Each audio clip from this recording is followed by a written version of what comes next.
आपको पता होना चाहिए। आप सबको लड़ लड़ के बताओगे कि मैं ये कर दूंगी, मैं वो कर दूंगा, तो आप कुछ नहीं कर पाओगे। लोगों को बोलकर नहीं, कर कर बताना है।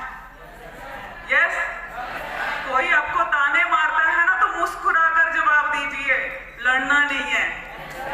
यस, और हो सके तो परिवार वालों को इतना प्रेम करो, इतना प्यार करो कि वो भी आपके साथ जुड़ जाए। यस, जब वो आपके साथ जुड़ जाएंगे तो आपको तो रोकेंगे नहीं, रोकेंगे तो आपके सपने बहुत जल्दी पूरे हो जाएंगे। और उन सपनों को पूरा करने के लिए हमें एक प्लानिंग होना बहुत जरूरी हमारे पास। जब हम लोग नेटवर्क मार्केटिंग के इस दौर में आए थे, इस दुनिया में आए थे, तो हमारे पास प्लान तो था पर आता नहीं था, ऐसे ऊपर ऊपर से थोड़ा थोड़ा आता था। तो सबसे पहले हमें क्या करना पड़ता है, प्लान सीखना पड़ता है कि हम मार्केट में जाएं तो लोगों को क्या बताएं, सीखना पड़ता है ना। सर जब प्लान करने जाते थे ना, तो घर पे वापस आते थे तो लोग सुनते नहीं थे। तो कहीं ना कहीं हमें ऐसा लगा कि कहीं ना कहीं हमारी प्लानिंग में कुछ गड़बड़ है। हम लोग क्या करते थे, ऐसा एक व्हाइट बोर्ड घर पे रखते थे, ऐसा।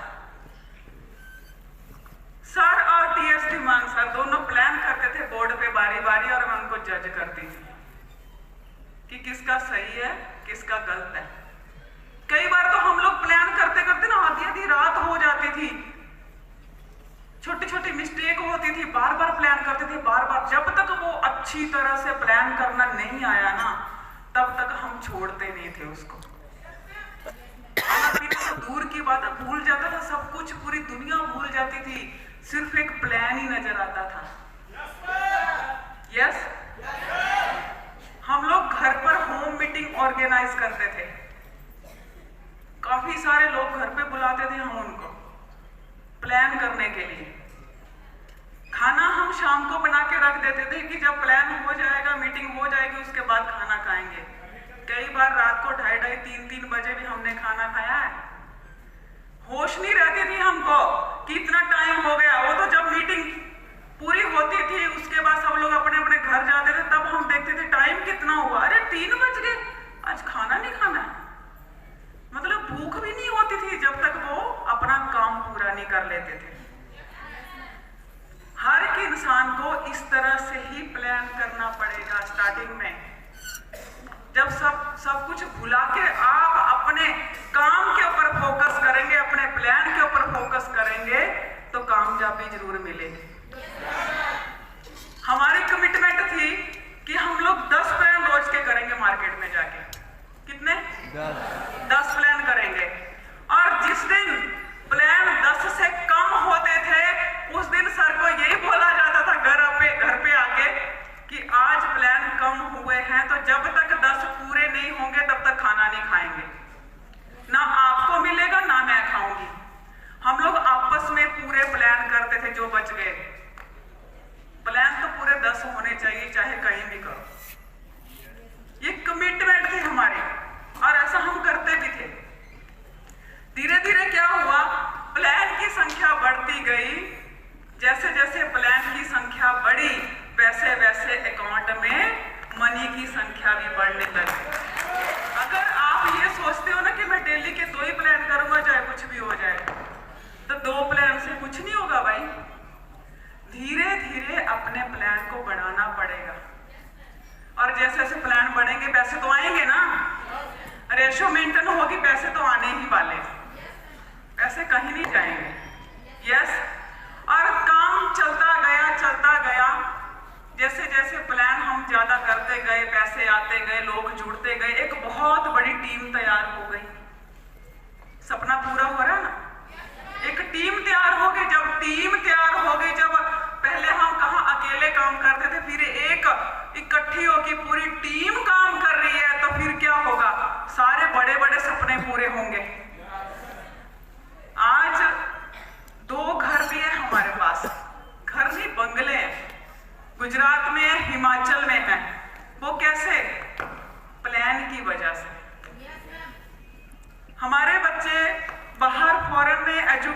ले रहे हैं कनाडा में।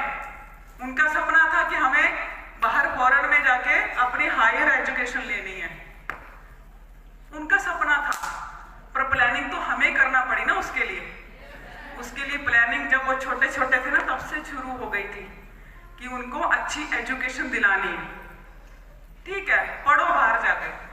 पर अगर हमने उस टाइम प्लानिंग नहीं की होती कि हमें बंगला चाहिए, हमें गाड़ी चाहिए, बच्चों के एजुकेशन अच्छी चाहिए, फाइनेंशियल फ्रीडम चाहिए, तो क्या आज वो पूरा होता? सारे सपने धीरे धीरे सब सपने पूरे हुए। बंगला भी आया, गाड़ी भी आई, मर्सिडीज बेंज कार, सोचा भी नहीं था कभी, वो भी आई। फाइनेंशियल फ्रीडम भी हो गई, बच्चे भी बाहर पढ़ने चले गए। फिर भी हम यहाँ पर हैं आज। Yes ma'am. कोई सपना अधूरा रह गया हमारा? हाँ मैम। रह गया? जो चाहिए था वो तो मिल गया ना। फिर भी यहाँ पर क्यों है? अक्सर पता क्या होता है, लोगों का सपना होता है मेरा घर बन जाए, मेरी गाड़ी आ जाए, 2-4 लाख रुपए मेरे बैंक में बैलेंस हो जाए, बस अब तो फिर राजा होता है ना। फिर वो क्या करते हैं, मार्केट में प्लान करना बंद कर देते हैं और मन में क्या सोचते हैं, अब मैं थोड़ी ना काम करूंगा, साला मैं तो सांप बन गया। क्या बन गया? सांप बन गया। और सांप बनकर ऐसे तन गया, ये सूट मेरा देखो, ये बूट मेरा देखो, जैसे शोरा कोई लंदन का। वहीं पे सीमित हो जाता है वो ये सोचता है कि मैं क्यों काम करूं, मैं क्यों ग्राउंड पे राउंड मारूं जाकर, मुझे क्या जरूरत है, मेरी टीम काम कर रही, मैं क्यों जाऊंगा। उसका तो सपना पूरा हो गया, पर जो टीम उसके साथ थी उसका क्या उनके सपने पूरे हुए? अगर हर इंसान अपने ही सपने के बारे में सोचेगा तो जिस टीम को हमने अपने साथ लगाकर अपने सपने पूरे किए हैं, तो उनके सपनों का क्या, वो पूरे कौन करवाएगा? हमारे देश के प्रधानमंत्री नरेंद्र मोदी जी, उनका क्या सपना है? उनको बंगला गाड़ी चाहिए कुछ? उनको फाइनेंशियल फ्रीडम चाहिए? उनको ऐसा चाहिए कि उनके बच्चे बाहर फॉरेन में पढ़ने चले जाएं, एजुकेशन अच्छी उनको चाहिए? उनका ऐसा सपना है कोई? उनका एक ही सपना, अखंड भारत। Yes ma'am. क्या सपना है? अखंड भारत।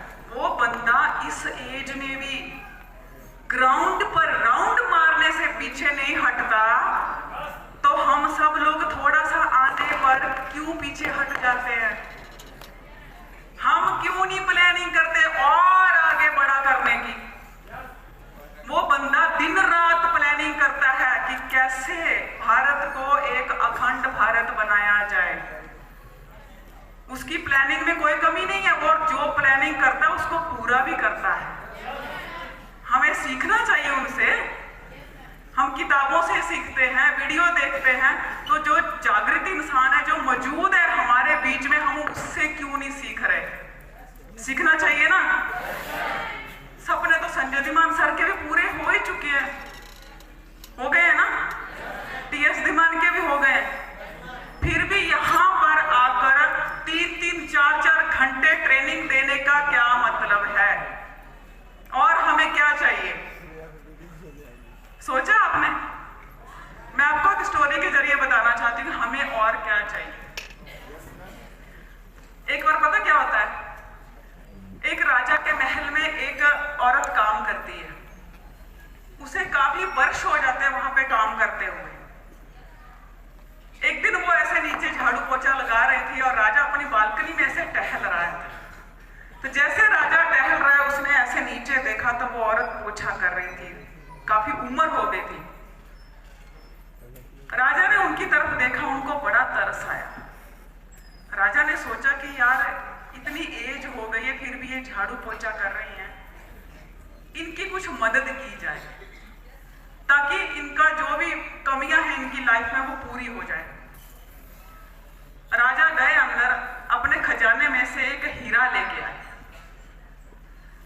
और उन्होंने धीरे से नीचे जहां वो पोछा कर रही थी हीरा ऐसे फेंक दिया और खुद पीछे हट गए। बुढ़िया ने इधर उधर देखा और वो हीरा उठाया और छुपा लिया।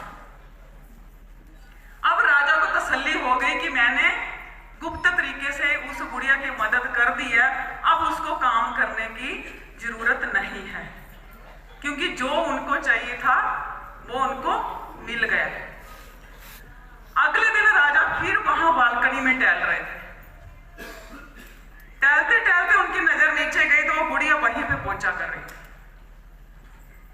अब राजा को ना ऐसे बड़ा दुख सा हुआ कि यार कि मैंने कल इतना बड़ा हीरा ऐसे फेंका, उन्होंने ले भी लिया, उसके बावजूद भी ये आज फिर यहीं पे काम कर रही है। इनको बुला के पूछा जाए कि ये ऐसा क्यों कर रही हैं। राजा ने उस बुढ़िया को बुलवाया और उनको कहा कि मुझे पता है कि कल आपने एक हीरा अपने पास रखा था जो आपको मिला था, फिर भी आप आज फिर से यहां पर काम क्यों कर रही हैं? जहां तक मुझे पता है कि उस हीरे की इतनी कीमत थी कि आपकी जिंदगी भर की जितनी भी जरूरतें होंगी उससे पूरी हो सकती है, फिर भी आप यहां पर काम क्यों कर रही हैं? तो उस बुढ़िया ने हंसते हुए जवाब पता क्या दिया? बोलने लगी, राजा जी इतनी जिंदगी भर मैंने यहां पर काम किया, मेरी उम्र बीत गई, उसके बदले में मुझे एक हीरा मिला। कितना? एक हीरा मिला। और मुझे पूरी उम्मीद है और विश्वास भी है कि जहां से मुझे एक हीरा मिला है वहां और भी बहुत सारे हीरे हैं। यस, आज नहीं तो कल मुझे और भी मिल सकता है, इसलिए मैं काम कर रही हूं। सब कुछ होने के बावजूद पिछले 10 दिन से हम घर से निकले हुए हैं। पिछले 10 दिन से घर लॉक करके हम इधर हैं आप सब लोगों के बीच में, और 10 दिन से लगातार बोले जा रहे, फिर भी हम लगे हुए हैं। क्यों? क्योंकि हमें पूरा विश्वास है जिस प्लान की वजह से हमें राहुल जैसे, रोहित केसरी जैसे, राजेश्वर राय जैसे, गौरव सर जैसे, कन्हैया सर जैसे, बंटी सर